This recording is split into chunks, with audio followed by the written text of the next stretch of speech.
C'est avec une bonne nouvelle que le secrétaire d'État auprès du ministre de la Construction, du Logement et de l'Urbanisme chargé du logement social est allé à la rencontre des populations de Touba. Cette ville, chef-lieu de la région du Bafing, va abriter un ensemble de logements sociaux. C'est le prolongement de l'action du gouvernement qui offre à toutes les catégories sociales la possibilité d'être propriétaire d'une maison. Les populations de Touba ont accueilli avec beaucoup de bonheur cette bonne nouvelle. Depuis quelques années, on s'attendait à ces projets, mais en vain, on était finalement découragés. Aujourd'hui, voici l'arrivée des logements sociaux qui fait une réalité sur le terrain de Touba. Nous sommes très enthousiasmés. Vraiment, on est trop contents de ça. Il y a très longtemps, on attendait. Moi, il fait chiant. Ce qu'on va me dire, je viens payer et puis la maison revient à moi. 22 hectares de terrain représentant l'assiette foncière sont réservés à la construction des logements sociaux de Touba. 4 hectares sont affectés à la première tranche de l'opération en cours de réalisation, opération à l'issue de laquelle 58 maisons sortiront de terre. Les 17 hectares contigus aux 4 premiers qui démarrent les travaux doivent faire l'objet de purges par l'État et il y est prévu la construction de plus de 200 logements. Nguessan Kofi Lataye s'est montré optimiste quant au délai de 12 mois fixé pour la réalisation des VRD, voirie, réseau, drainage. Ce sont près de 780 millions de francs CFA mobilisés pour la première phase de cette opération financée par le Trésor public ivoirien.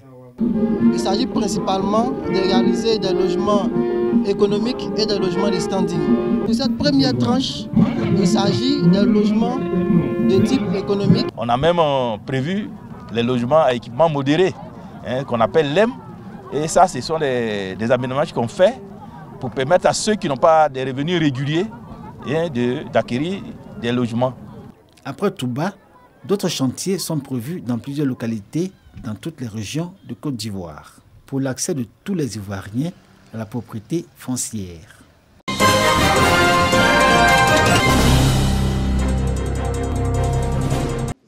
Le président du conseil régional réceptionnant le STRAT, le schéma régional d'aménagement et de développement du territoire du Bélier. Ce document prévoit la stratégie pour mettre en harmonie les projets de développement avec les richesses environnementales, culturelles, économiques, minières et sociales de la région. Validé après 6 mois d'études sur le Bélier et ses atouts, le STRAT tient compte des aspirations des populations selon 5 axes sur la période 2021-2041. Soutenir un développement respectueux de l'environnement, le renforcement de la compétitivité et de l'attractivité de la région. La promotion d'une économie verte et circulaire. Faire des politiques publiques un outil central en aménagement du territoire. Ces axes de développement désormais priorité par des défis insurmontables pour le président du conseil régional. Pascal Youboué compte sur le capital humain et invite les fils et filles du Bélier à conjuguer leurs efforts autour de cette boussole de développement.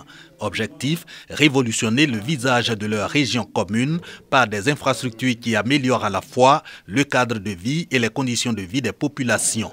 Une démarche dans la dynamique du plan national de développement.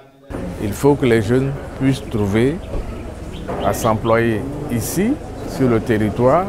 Il faut que leur cadre de vie soit attractif et attrayant pour ne pas céder au miroir des grandes villes. Nous n'allons pas contre le PND, bien au contraire, nous cherchons à le traduire de façon concrète à notre niveau. Pour la mise en œuvre de son STRAT, le Conseil régional du Bélier a l'appui du ministère du Plan et du Développement. Son représentant, Fidèle Traillé, promet un accompagnement dans la mobilisation des partenaires techniques et financiers.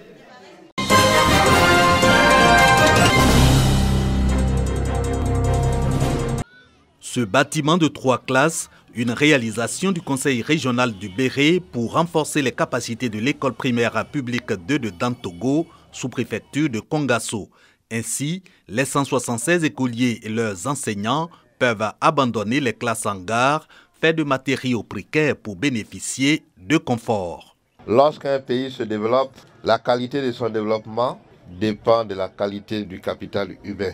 Le capital humain, c'est la formation d'abord de ses fils et de ses filles. Alors, je voudrais attirer l'attention des uns et des autres.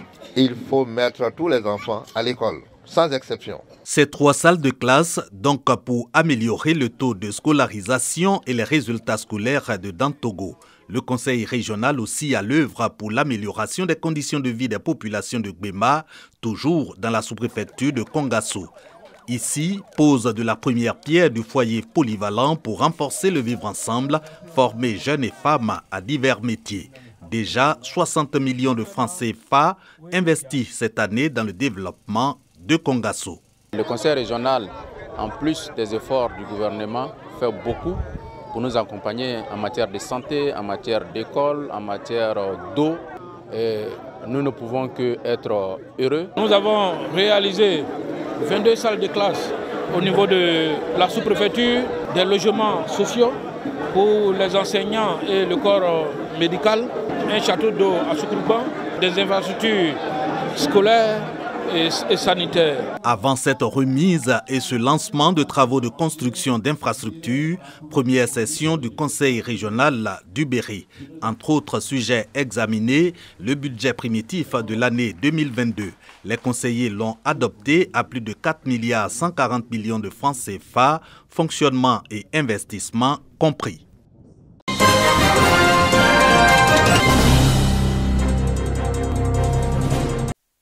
Nanan Rodrigue Adjiri Kofi, 72 ans et père de 5 enfants, est le nouveau chef de village de Binao, l'un des 2 chefs-lieux de la sous-préfecture de Gbolouville dans le département de Tiassalé.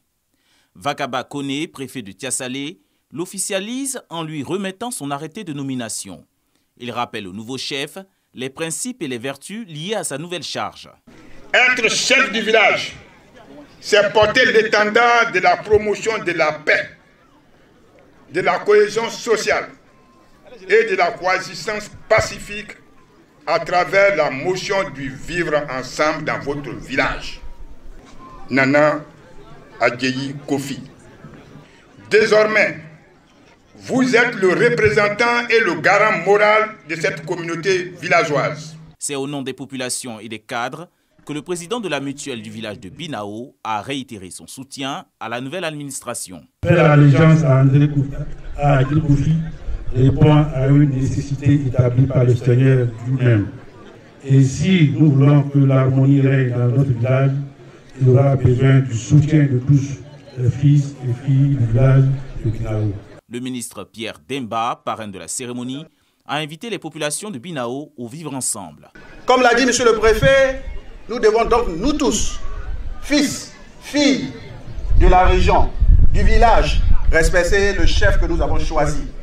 Mais mieux, nous devons nous rassembler et nous unir pour l'encadrer, pour le soutenir, pour qu'il puisse mener sa mission, cette notre mission, à bon port. C'est en 2008 que le chef Adjiri a été désigné lors d'une consultation populaire où les 3 quartiers du village lui ont fait allégeance.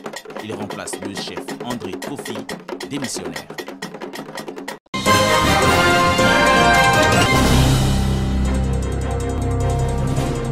Un peu plus de 500 fidèles chrétiens catholiques ont répondu à l'appel à la prière pour la paix en Côte d'Ivoire, organisé au sanctuaire Anon-Marie Mère de l'Espérance divine de Kakredou.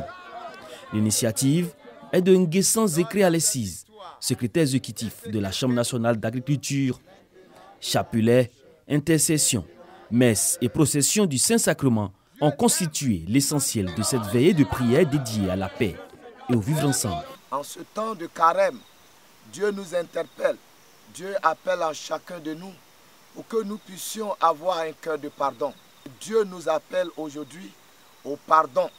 Une communication sur le pardon a été prononcée par le révérend père Serge Armand, curé de la paroisse de Digbenoa. L'homme de Dieu a insisté sur les vertus de la cohésion et de la paix. Il a rappelé que la Côte d'Ivoire ne peut se développer sans la paix, condition sine qua non à tout développement, a-t-il ajouté.